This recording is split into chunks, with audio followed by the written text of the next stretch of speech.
Sorry, आपका स्वागत है चैनल पर फ्रेंड्स। और आपसे रिक्वेस्ट है कि प्लीज़ चैनल को लाइक करें, शेयर करें, सब्सक्राइब करें। और यहाँ पर मैं डिस्कस करूँगी, इससे पहले वीडियो में हमने इकोनॉमिक्स और उसकी यूटिलिटी को डिस्कस किया था। अगर किसी को कुछ भी मतलब जानना है तो प्लीज़ प्रीवियस वीडियो देख लीजिएगा ज़रूर, ताकि आगे के वीडियो क्लैरिटी भरे हों आपके। अब देखिए यहाँ पर मैं आपसे डिस्कस कर रही हूँ ह्रासमान सीमांत उपयोगिता का नियम यानी diminishing marginal utility. Marginal utility क्या होती है? आपने एक चीज़ को प्रयोग करा और तो आपको जो से संतुष्टि प्राप्त हुई, अब आप दूसरी वस्तु को, उसी के दूसरी यूनिट को यूज़ करेंगे तो आपको पहले वाले संतुष्टि स्तर को नहीं, संतुष्टि आपकी बढ़ेगी, आप और संतुष्ट होंगे। पर पहली वाली में जो संतुष्टि का स्तर आया था वो दूसरी में संतुष्टि, उस पर्टिकुलर यूनिट का संतुष्टि स्तर से पहले वाली से कम ही रहेगा। इसी को डिमिनिशिंग कहते हैं। जैसे कि मान लीजिए एक आम आपने खाया, आपका खाने का बड़ा मन है, एक आम आपने खाया, आपको बहुत अच्छा लगा, बहुत आपका पसंद का फ्रूट है। अब ये दूसरा आम खाएंगे तो जो पहली बार में जो संतुष्टि थी वो नहीं आई, ठीक है, क्योंकि आप पहले से ही संतुष्ट हो। लेकिन ओवरऑल संतुष्टि बोले तो पहले खाने से आप जितना आपका मन भरा, दूसरे खाने से और भर गया। शायद तीसरा आम कोई आपको दे तो आप ना ही खाएं, क्योंकि आप संतुष्ट हो गए, है ना। तो ये जो यूनिट वाइज हम और ज़्यादा यूनिट यूज़ करते हैं और बहुत ज़्यादा सेटिस्फेक्शन लेवल बढ़ता है, लेकिन मार्जिनल सेटिस्फेक्शन लेवल घटता है। इसी को डिमिनिशिंग मार्जिनल यूटिलिटी कहते हैं।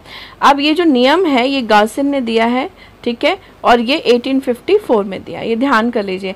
डिमिनिशिंग मार्जिनल यूटिलिटी का जो रूल है, वो नियम जो है वो गॉसिन का प्रथम नियम कहलाता है और ये 1854 में उन्होंने दिया था, ठीक है। अब चलिए फिर आगे बात करते हैं। गॉसिन का क्या, ये प्रथम नियम है, द्वितीय और तृतीय भी हैं, यानी सेकंड और थर्ड भी हैं।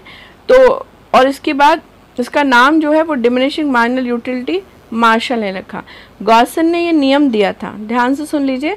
गॉसिन ने ये नियम पहली बार में दिया, बट इसका नाम जो है डिमिनिशिंग मार्जिनल यूटिलिटी, ये मार्शल ने रखा था, ठीक है। तो कभी आता है कि diminishing marginal utility first time किसने इस कॉन्सेप्ट को बताया, तो गॉसिन ने। अगर ये आ जाता है कि नाम किसने रखा, तो मार्शल ने, ठीक है। आई होप क्लियर हो गया होगा। चलिए फिर आगे चलते हैं और सीखते हैं नए और बेहतर कॉन्सेप्ट। हाँ जी, यहाँ पर देखिए समसीमांत उपयोगिता नियम है, ठीक है। लॉ ऑफ, ये ए है, सॉरी शायद मुझसे लिखने में मिस्टेक हुई, लॉ है LAW, ठीक है, law of equal marginal utility, ठीक है। अभी हमने जो पढ़ा था वो था डिमिनिशिंग मार्जिनल यूटिलिटी, और ये इक्वल मार्जिनल यूटिलिटी है, जिसे हम समसीमांत उपयोगिता नियम कहते हैं। इसके बारे में ये नियम जो है गॉसिन ने दिया, पहला नियम भी उन्होंने पहली बार दिया था, दूसरा नियम भी उन्होंने ही दिया है, गॉसिन का दूसरा नियम कहते हैं हम इसको, ठीक है। इस नियम के अनुसार कोई उपभोक्ता अपनी आय, जितने भी पैसे वो कमाता है, उससे अधिकतम संतुष्टि प्राप्त करना चाहता है, और इसीलिए उस आय के तहत वो सभी वस्तुओं और सेवाओं की, ठीक है, सीमांत उपयोगिता समान रहती है। वो ऐसे कॉम्बिनेशन बनाएगा जिसमें उसे समान उपयोगिता प्राप्त हो रही है, और जिससे उसे समान उपयोगिता प्राप्त हो रही है वो वही वाला ऑप्शन चुनेगा। कहने का मतलब ये है कि मान लीजिए कोई उपभोक्ता है, उसकी इनकम है, ठीक है। अब मान लीजिए उसे फ्रूट में 2 फ्रूट खरीदने हैं, मान लीजिए बनाना और मैंगो, ठीक है। तो वो क्या करेगा, दोनों का ऐसे वो सोचेगा 1 किलो मैंगो खरीदूं और 2 दर्जन बनाना खरीद लूं, या 1 दर्जन बनाना और 2 किलो मैंगो खरीद लूं। तो इस तरह से वो कॉम्बिनेशन बिठाएगा, और अगर सभी कॉम्बिनेशन में संतुष्टि का स्तर सेम ही है, सभी से उसको वही उपयोगिता प्राप्त होने वाली है, तो वो समसीमांत उपयोगिता का नियम है, और कोई भी एक बंडल चुन लेगा जिनकी उपयोगिता एकदम समान जा रही है, क्योंकि पैसे जितने भी देने पड़ रहे हैं उतने ही, और उससे उपयोगिता भी सेम ही प्राप्त हो रही है। अच्छा, इससे उपभोक्ता क्या चुनाव कर पाता है? वो ये चुनाव कर पाता है कि अगर किसी प्रयोग में कोई ऐसा कॉम्बिनेशन बनता है जिसका संतुष्टि स्तर घट रहा हो, तो वो ट्राई नहीं करेगा, ठीक है। मान लीजिए कि अगर कोई, मान लीजिए हम फ्रूट की बात करते हैं, अगर ऑरेंज और बनाना है तो या सिर्फ ऑरेंज खा लेगा तो उसको वो संतुष्टि नहीं आ रही, दोनों फ्रूट खाने वाली, और या सिर्फ केला खा ले वो भी, तो ये दोनों कॉम्बिनेशन वो रिजेक्ट कर देगा।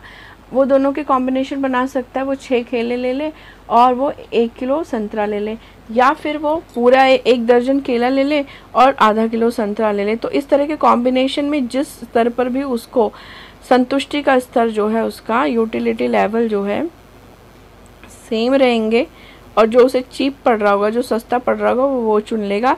और अगर किसी कॉम्बिनेशन में उसे संतुष्टि का स्तर उतना नहीं मिल रहा, संतुष्टि का स्तर गिर रहा है, तो जैसे कि सारे संतरे खाने से उसको केले का तो बेनिफिट नहीं मिल पा रहा ना, खाने का उसका स्वाद नहीं मिल रहा, तो वो ये वाला ऑप्शन ट्राई ही नहीं करेगा। तो कौन सा ऑप्शन ट्राई करे, ये समसीमांत उपयोगिता नियम पर आधारित है। ठीक है, आई होप क्लियरिटी हो रही होगी सभी को। अब ये जो कॉन्सेप्ट है ना, उदासीन वक्र, ठीक है, इंडिफरेंस कर्व, ये बहुत ही इम्पॉर्टेंट कॉन्सेप्ट है, बहुत ही ज़्यादा इम्पॉर्टेंट है। इसको बहुत अच्छे से समझिए। और अगर आप चाहें तो देखिए यहाँ पर नोट्स भी लिख सकते हैं आप, लेकिन मैं आपको कहूँगी नोट्स लिखिए और ख़ुद से भी कॉन्सेप्ट को पढ़ के देखिए, आपको बहुत क्लियरिटी आएगी। इंडिफरेंट कर्व एनालाइज क्या है, देखिए एक तो पहली बात, इंडिफरेंस कर्व एक कर्व है, एक डायग्राम है, जिसके थ्रू हम क्या करते हैं, गुड्स के डिफरेंट कॉम्बिनेशन को देखते हैं। तो इंडिफरेंस कर्व क्या दिखाता है, गुड्स के कॉम्बिनेशन को। अच्छा, अब क्या है, सभी कॉम्बिनेशन पर संतुष्टि का स्तर दिखाया जाता है कि अलग अलग कॉम्बिनेशन में संतुष्टि का स्तर कैसा है। लगभग वो सभी स्तरों पर समान रहता है। तो क्या होता है, जब सभी स्तरों पे समान है संतुष्टि का, तो कोई भी एक ऑप्शन चुन लो, फिर तो कोई बात ही नहीं है। इसीलिए इसे उदासीन कहते हैं, इंडिफरेंस कर्व है। इसमें से कोई भी कॉम्बिनेशन उपभोक्ता अपनी आय के अनुसार जब सभी पर संतुष्टि का स्तर सेम ही है, तो कोई भी कॉम्बिनेशन चुन सकता है। और सभी स्तर पर समान संतुष्टि, इसलिए सभी स्तर पर, मैंने बताया ना, सारे ही कॉम्बिनेशन पे एक जैसी संतुष्टि है, यानी किसी को भी प्रेफरेंस नहीं मिल रही। और जब किसी एक बंडल को प्रेफरेंस नहीं मिल रही, सभी समान संतुष्टि दे रहे हैं, कोई भी चुन लो, तो तभी तो ये उदासीन वक्र है कि किसी को भी प्रेफरेंस नहीं दे रहा। ठीक है, आई होप इंडिफरेंस कर्व सबको समझ में आया होगा। नेक्स्ट वीडियो में हम इसका एक ग्राफ भी करेंगे, और आई होप क्लियरिटी आ रही होगी। और प्लीज़ आप नोट्स इनको भी पढ़ें और अलग से भी पढ़ें, ताकि आपको और ज़्यादा क्लियरिटी हो। एंड प्लीज़ लाइक, शेयर और सब्सक्राइब करना वीडियो को ना भूलें।